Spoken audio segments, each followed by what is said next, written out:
siempre hidratado, que es muy importante. ¿Qué tal? ¿Cómo estás? Espero que estés muy bien. Hoy traigo un tema que es bastante, que sé que le preocupa a mucha gente, sé que te preocupa, me preocupa a mí, y semanalmente me vienen siempre diseñadores y diseñadoras de la comunidad preguntándome y pidiéndome ayuda porque no consiguen entrevistas o no consiguen pasar de fase o no terminan de conseguir el trabajo en ese último paso. Y lo que quería comentar hoy es, primero, hacerte ver que hay dos factores que influyen. Uno son las cosas que podemos controlar nosotros y otros son las cosas que no podemos controlar. Lo que no podemos controlar es que actualmente estemos en una crisis de la que estamos saliendo muy despacito y que aunque ya veamos números y demás que demuestran que estamos saliendo, todavía estamos en esa parte dura porque además fue una crisis que afectó a muchas industrias, pero la tech en particular. Y entonces eso hace pues que a lo mejor no haya más puestos, tengan más competencia en los puestos y demás. Pero eso son cosas que pasan, son cosas cíclicas y no son suficientes a mi modo de ver como para decir el aquí ya no vale y no va a tener futuro. Porque si te pones a mirar por ahí verás que en no muchos años habrá muchísimos puestos y no suficientes diseñadores, desarrolladores y demás para cubrirlos. Así que puedes hacer una búsqueda en Google y lo verás. Pero ahora, en la parte que sí podemos controlar, para mí el problema, el mayor problema que hay es que hay una desconexión brutal entre lo que es necesario para poder trabajar y lo que te dicen cuando te estás formando, la educación que te dan para tú creer que sí que vas a poder con ese conocimiento encontrar un trabajo. O sea, la mayoría de la industria y la formación, la parte de educación de la industria, te hace creer que tú te haces un curso, un bootcamp, una certificación, lo que sea, preparas tu currículum y consigues trabajo. Y eso no es así para nada. Tienes que estudiar, tienes que hacer esa parte de formación, luego tienes que practicar y practicar y practicar de verdad, no haciendo investigación de usuario con tus amigos, no mandando el enlace para tu encuesta en una comunidad de diseño, no, de verdad, con usuarios de verdad, con tu audiencia, analizando los resultados, entrevistando a gente que no conoces, que son tu audiencia real, todas esas cosas.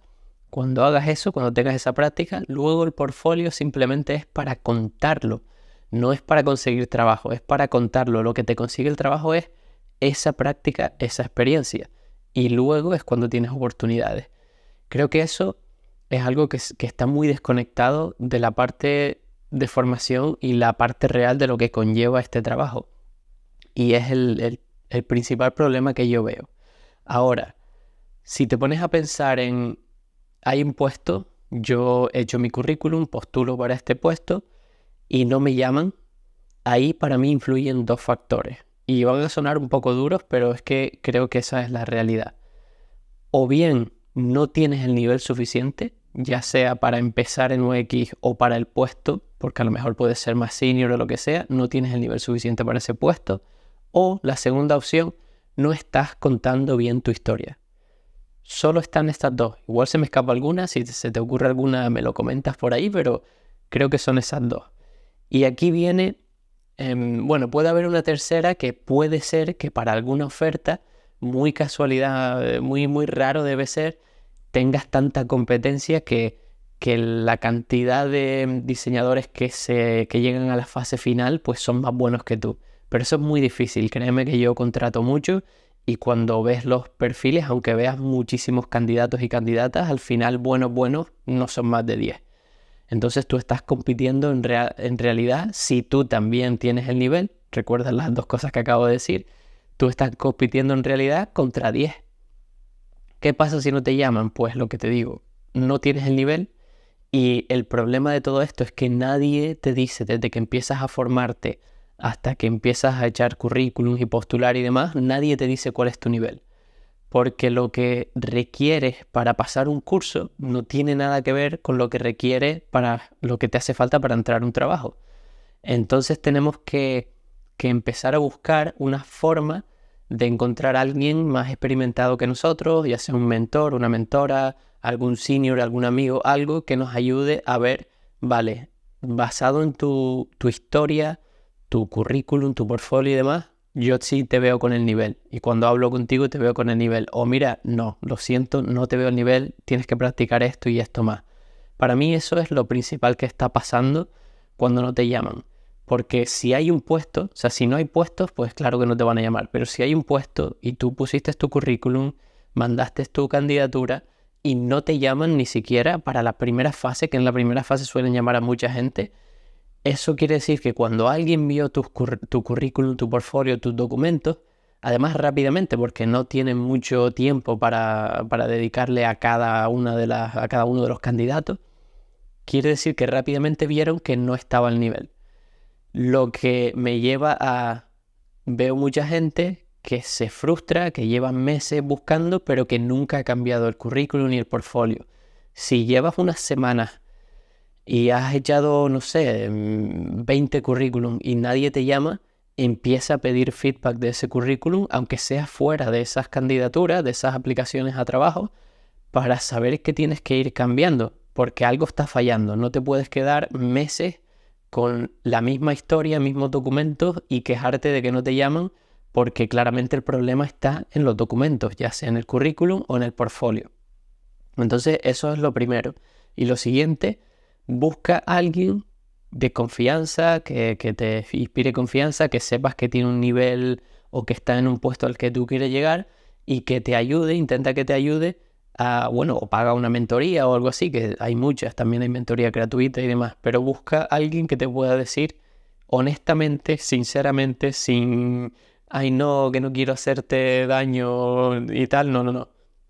Busca a alguien que de verdad te diga, mira, no, este es tu nivel, no estás llegando a la marca necesaria, practica esto, practica aquello.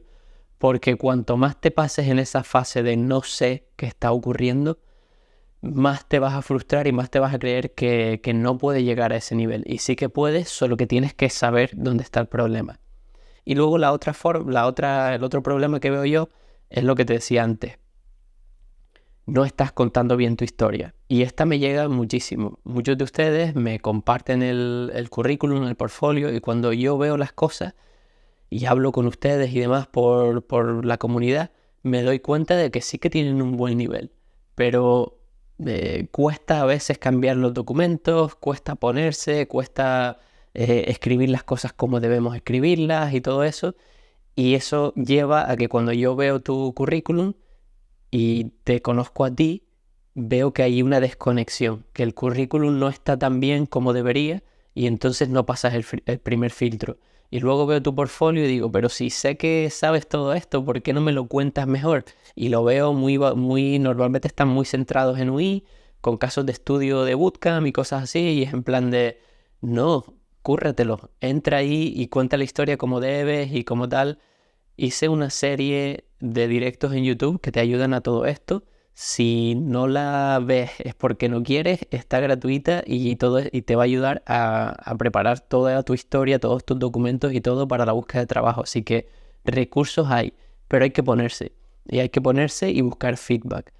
Porque eso sí que es una pena, que tengas el nivel y que no estés contando la historia de la forma que te va a conseguir ese trabajo. Y estas dos versiones, estas dos pasan mucho. Y creo que cuanto más tarde en darte cuenta en cuál estás y qué tienes que hacer para cambiarlo, más te vas a frustrar y más te vas a creer que es un problema de la profesión, porque es mucho más fácil culpar a la profesión que decir, a lo mejor tengo que trabajar yo en algo para cambiarlo. Y bueno, sé que es un tema duro, sé que a lo mejor que te estoy diciendo las cosas como son. Yo no sé decirlas de otra forma, creo que así te ayudo mucho más y espero que te des cuenta de eso. Ninguna de las dos es para deprimirse, ninguna de las dos es para decirte que no vales ni nada de eso. De las dos se sale, lo que pasa es que tienes que saber lo que está ocurriendo, porque si no sabes lo que está ocurriendo es cuando viene esa frustración. Mi recomendación, si llevas un tiempo echando currículums y tratando de buscar trabajo sin resultados, entonces son los documentos. Si te llaman y no pasas a las siguientes fases, hay algún problema en tu historia, en cómo comunicas, en cómo hablas, porque ya te llamaron, lo que quiere decir que tus documentos están bien. Busquen alguien que les ayude, alguien que ustedes confíen, paguen unas mentorías, lo que tengan que hacer para saber en qué momento están ustedes y cuáles son los pasos para salir de ahí. Y verán que todo mejora mucho más. Espero que te haya ayudado, que veas las cosas claras y que intentes ver en qué caso estás tú para cambiarlo. Te deseo todo lo mejor. Nos vemos en el próximo episodio. Hasta luego.